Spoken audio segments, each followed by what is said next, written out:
Good morning and नमस्कार। आप देख रहे हैं कानूनन।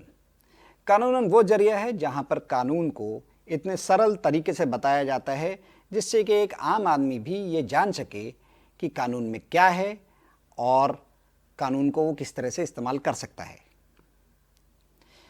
आपने हमारे पिछले वीडियो में देखा कि कैसे एक पति पत्नी का जोड़ा अगर डाइवोर्स लेना चाहता है तो ऐसे कौन से प्रावधान हैं जिनके तहत वो कोर्ट में जाकर, चाहे पति या पत्नी कोई भी जाकर कोर्ट में ये अपील कर सकता है कि मैं इन प्रावधानों के बेसिस पे डाइवोर्स लेना चाहता हूं।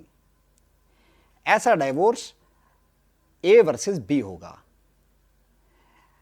लेकिन एक और तरीके से डाइवोर्स लिया जा सकता है और वो तब है जब एक पति पत्नी का जोड़ा बिल्कुल ये रजामंद हो, बिल्कुल उनमें एक म्यूचुअल कंसेंट हो कि अब वो साथ में इकट्ठे नहीं रह सकते।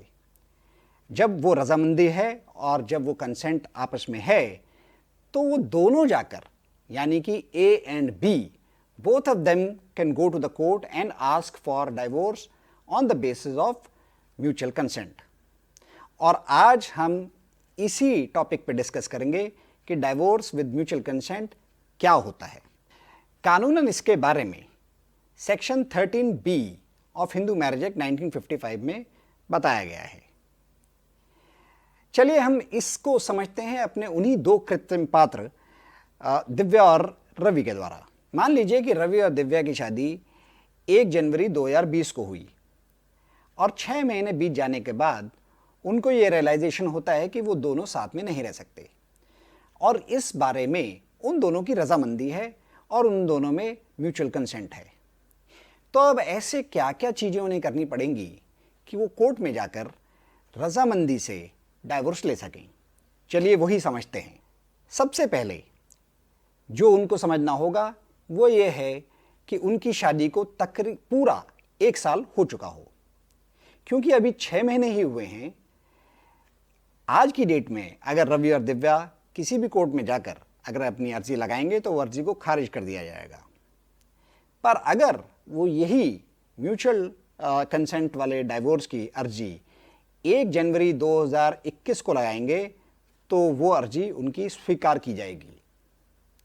ऐसा क्यों है? ऐसा इसलिए है कि अगर आपको याद हो, हमने अपने पिछले वीडियो में भी बताया कि हिंदू मैरिज एक्ट मैरिज को प्रिजर्व करने की कोशिश करता है। उसका भरसक यही प्रयास है कि मैरिज ना टूटे, बिकॉज मैरिज इज सैक्रामेंट। और ऐसा माना गया है कि एक पति और पत्नी को कम से कम 1 वर्ष का समय दिया जाना चाहिए जिसके बीच में वो ये लोग एग्री कर सकें कि अब वो साथ में रह सकते हैं या नहीं रह सकते हैं। वो एक दूसरे को समझ सकें, एक दूसरे को पसंद कर सकें।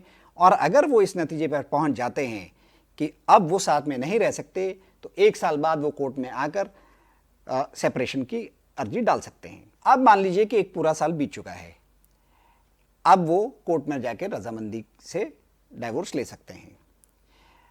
पर एक बहुत ही इंपॉर्टेंट एस्पेक्ट जो डाइवोर्स विद म्यूचुअल कंसेंट में है वो ये है कि जब आप डाइवोर्स की अर्जी लगा रहे हैं उससे 1 साल पहले तक आप दोनों अलग अलग रह रहे हों। तो इस केस में अगर रवि और दिव्या अपनी डाइवोर्स की अर्जी लगा रहे हैं, जॉइंट पिटिशन लगा रहे हैं, तो उन्हें कम से कम 1 साल पहले से वो अलग रह रहे हों। They should be living separately. Now living separately is an very interesting aspect. मान लीजिए कि रवि और दिव्या 1 साल से अलग भी रह रहे हैं, पर बीच बीच में वो सारे कृत्य करते हैं जो एक हस्बैंड और वाइफ नॉर्मल कंडीशन में करते हैं, फॉर एग्जाम्पल कोहेबिटिंग। तो क्या इस बेसिस पर यह मान लिया जाए कि वो 1 साल से अलग हैं? भाई देखिए, रह तो अलग अलग ही रहे हैं वो, पर ऐसा नहीं है। क्या इस बेसिस पर उनको डाइवोर्स दे दिया जाएगा? जी नहीं। Expression living separately doesn't mean that you are living in separate houses और at separate places. The act is silent on where you should be living. Act का मेन मुद्दा लिविंग से नहीं है।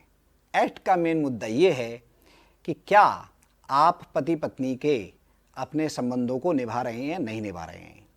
आप एक छत के नीचे रहकर भी आप वो जो 1 साल का पीरियड है वो एक छत के नीचे रहकर भी व्यतीत कर सकते हैं, परंतु आप में ऐसा कुछ नहीं होना चाहिए जो एक नॉर्मल पति पत्नी में हो। अब रवि और दिव्या ऐसी पिटीशन को कहाँ फाइल कर सकते हैं? रवि और दिव्या ऐसी पिटीशन को फैमिली कोर्ट में फाइल कर सकते हैं उस जगह की जहां पर वो लास्ट इकट्ठे रह रहे हों, या उस जगह पर जहां पर दिव्या रह रही हो, या उस जगह पर जहां पर उनकी शादी हुई हो। जैसा कि मैंने पहले भी बताया, ये पिटीशन रवि वर्सेस दिव्या नहीं होगी, ये एक जॉइंट पिटीशन होगी and it will be Ravi and Divya who are presenting the petition. ऐसी पिटीशन जो अब फाइल की जाएगी उसको फर्स्ट मोशन कहा जाता है। फर्स्ट मोशन के वाले दिन कोर्ट ये सुनिश्चित करेगा कि जो पिटीशन आई है वो बिल्कुल सही है। कोर्ट दोनों पार्टीज की स्टेटमेंट्स को रिकॉर्ड करेगा और 6 महीने का वक्त देगा, जिसके बाद नेक्स्ट हियरिंग होगी। पर ये 6 महीने का वक्त क्यों दिया जाता है? जैसा कि मैंने आपको पहले बताया, हिंदू मैरिज एक्ट कोशिश करता है कि शादी को बचाया जा सके।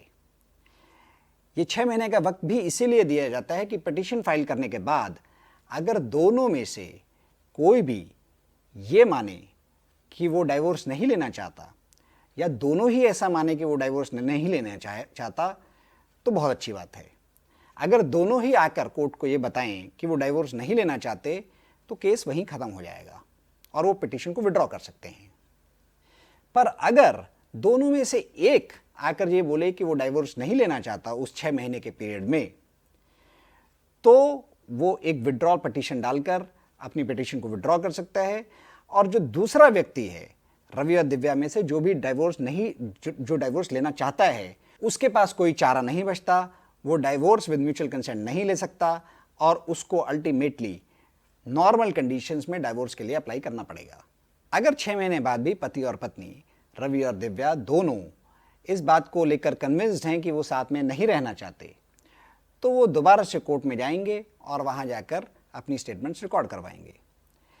कोर्ट ये इंश्योर करेगी कि जो भी स्टेटमेंट्स पहले मोशन में दी गई क्या वो मैच करती हैं दूसरे मोशन से। कोर्ट ये भी इंश्योर करेगी कि there is no dispute as far as child custody is concerned. If there is a child, there is no dispute on the basis of alimony and there is no dispute on any property as well. अगर ये सब चीज़ें सुनिश्चित हो जाएं तो court divorce की decree grant कर देगी। पर एक बहुत ही इंपॉर्टेंट बात जो मैं आपको बताना चाहता हूँ वो ये है कि पिछले कुछ सालों में ऐसा देखा गया है कि सुप्रीम कोर्ट ने कई केसेस में ये जो 6 महीने का कूल ऑफ पीरियड है between the first motion and the second motion, right, between जब फर्स्ट पिटीशन फाइल की गई और जब दोबारा से नेक्स्ट हियरिंग पे गए, इसके बीच के कूलिंग पीरियड को सुप्रीम कोर्ट ने कई केसेस में वेव ऑफ कर दिया है।